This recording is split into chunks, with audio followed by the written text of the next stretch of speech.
You'll need a pound of Italian sausage links, a tablespoon of olive oil, 1 large onion, 2 bell peppers, 2 cloves of minced garlic, a can of diced tomatoes, Italian seasoning, salt and pepper, 4 hoagie rolls, and 1½ cups of shredded mozzarella cheese. And if you like a little kick, some crushed red pepper flakes.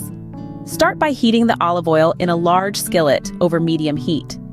Add the sausage links, cooking until they're browned on all sides. This should take about 5 to 7 minutes. Remove the sausages from the skillet and set them aside. In the same skillet, add the sliced onion and bell peppers. Cook until the vegetables are tender, which should also take about 5 to 7 minutes. Add the minced garlic and cook for another 1 to 2 minutes until it's fragrant.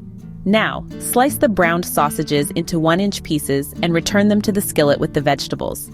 Add the undrained diced tomatoes and Italian seasoning. Stir to combine.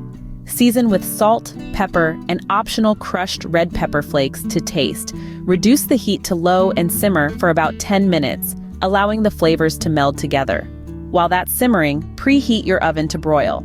Open the hoagie rolls and place them on a baking sheet.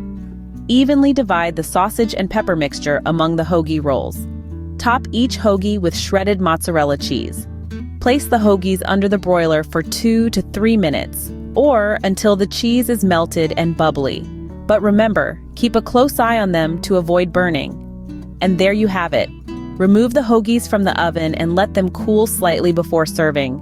Please let me know in the comments below how this recipe turned out for you. As always, the recipe is in the description. Don't forget to subscribe and help Magnolia Moon reach 1,000 subscribers.